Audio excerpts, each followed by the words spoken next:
Preparation, planning, scouting, time on the water, failing, succeeding, learning, growing. These are all key ingredients of what's about to happen and what's about to go down. My best friends and myself, we kind of came up with this idea and this plan that we're gonna throw everything we thought we knew about bass fishing in our area right out the window. It seriously, it makes you step back and think, like, where would you go, what would you do, and how far would you go to catch the one?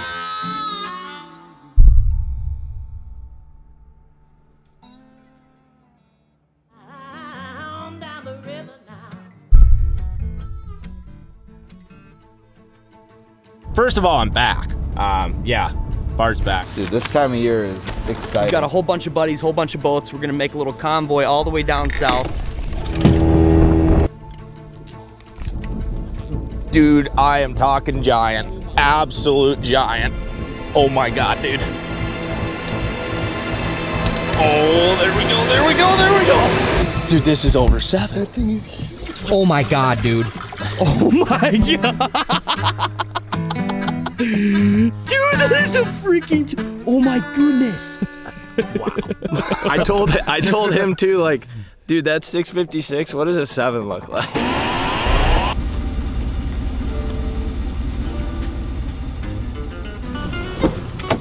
Oh boy. Oh, we got hooks in this. Ladies and gentlemen, boys and girls, welcome back to another episode. My name is Sam Sobi. Today marks the second week of a series we call The One. It's basically where my good buddies and myself travel around the Midwest and we're searching for one giant smallmouth and one giant largemouth before the ice freezes over. Last week started off the series with quite a bang. My good buddy Adambartusek landed an absolute freak nasty. He was just under 7 pounds, and quite frankly, it was a kickoff to a series like we never really thought before. Positive feedback from you guys, and big fish results in a lot of hype going into week number 2. So we're meeting up with our good buddy. We've got 2 lakes we'd like to hit today, and we've got kind of short time to do it. It might storm at like 1 o'clock, 2 o'clock today. So stick with us, stay tuned.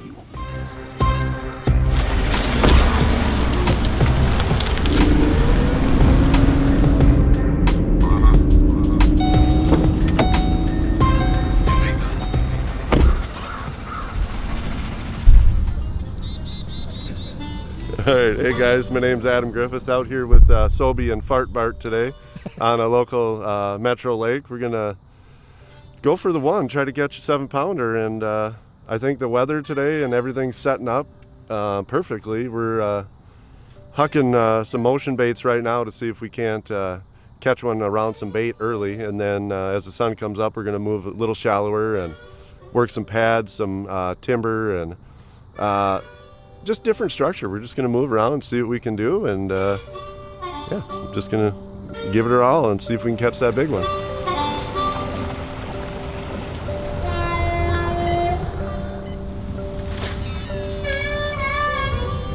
Gorgeous, gorgeous, gorgeous, gorgeous morning out here. The past week here in central Minnesota has basically been 60 degrees, windy, rainy, and just gross out like every single day. And finally we get a beautiful day out, and today we're in the boat with our good buddy Adam Griffith. Adam Griffith is a dialed guide around the metro area, amazing ice angler, and just an all-around badass fishing dude. So to be able to share the boat with him going for the one today is it's pretty awesome. So I don't want to talk anymore. It's a beautiful morning. We're gonna tie on some moving baits and see what happens. So stick with us, stay tuned. You won't be missed.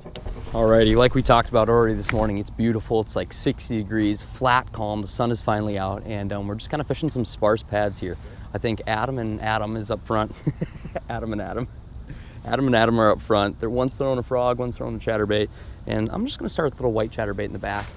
There's not too many weeds between these pads, so I can just kind of swim it through here nice, and yeah, just keep the bait moving this morning. You have to take it to a certified scale. Oh, got a babe.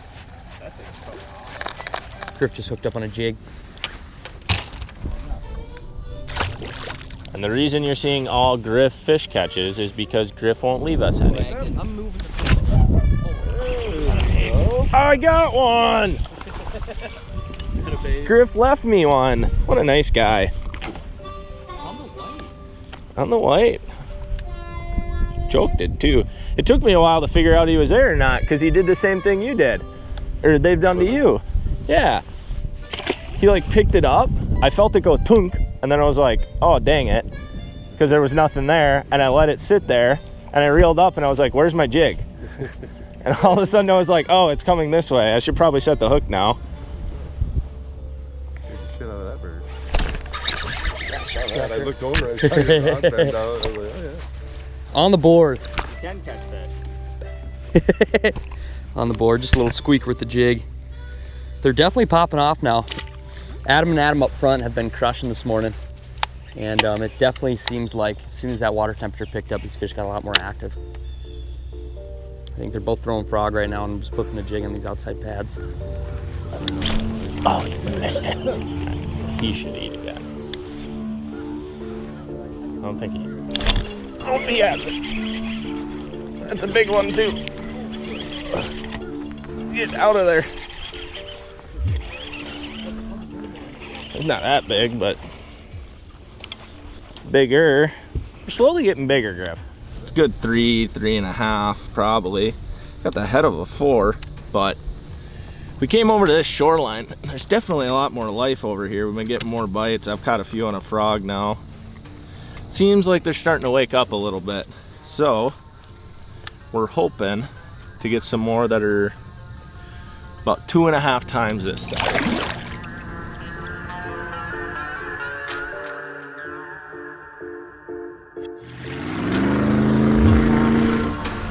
Just moved spots here, made a couple flips. It looks like they might be starting to go. So we'll see if we can get a couple more.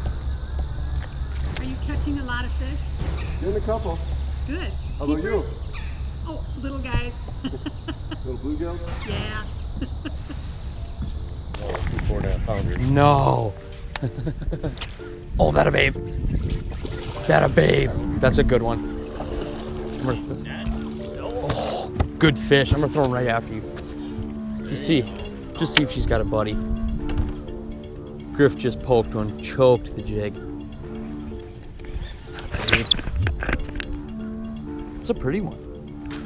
Solid fish. Oh. Right after. Oh. I was holding my GoPro over to his and I felt just the lightest dink. And I was like, uh-oh, uh-oh. Okay, all right. They're getting bitey now. See you, buddy. I think we just got back to where they are. I think that. Oh, that a babe.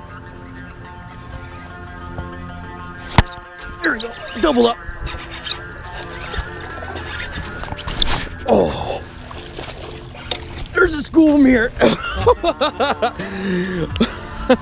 Bang, bang. Nice job. Wow, a big lull, and then all of a sudden 4 fish right in a row. Ding, ding, ding, ding, ding. Just a little 3/8 ounce jig.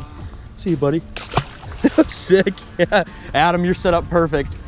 Get him. I think you caught all of them. Oh! Griff's on again. Adam's on again. Come on, let's triple him. Adam's got a nice one. Griff also. Oh, boat flip. That's it. Mine might be 5. He's big though. That's a good one. Well, I watch them flip in and catch 4 of them, and I flip in a bunch of times and don't get bit. I think Sobi's got one running away with his jig right now. There we go. There we go. I was right. There's mine. Nice one. Pert near tripled up. Oh, look at that thing. I was like, oh gosh. Oh my gosh. That's a nice fish, Adam. Yeah, a couple. They're choking the jig. What color you got on? I got white, he's got black and blue, and he's got brown. They don't care. It doesn't even matter. 3/8 ounce all transactional jig.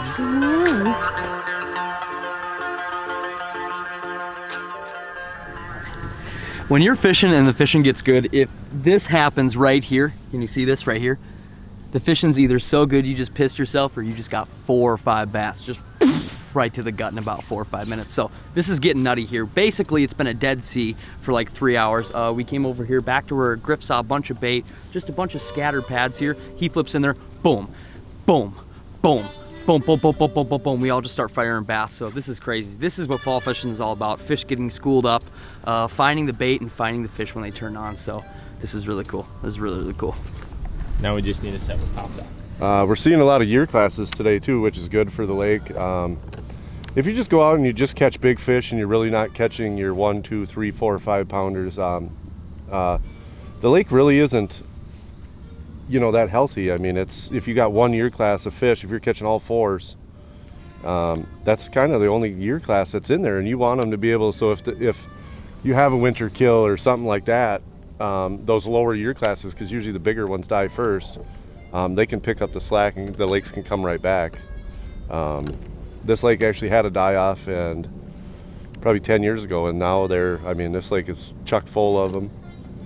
The potential in this lake for a giant, it's just sets up right, it's unpressured, really an unpressured lake.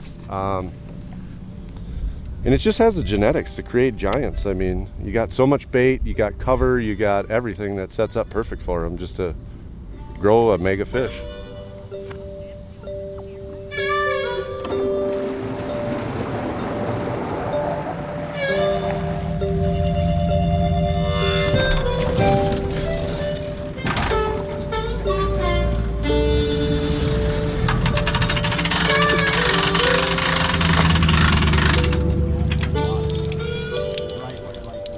Boat has been trailered, the boat is off. Talk to me, how did the day shape up? You know, it started off slow and picked up as the temp warmed up. We got into a couple flurries at the end there and really cracked on them right at the end. I mean, I wish it was like that the whole time.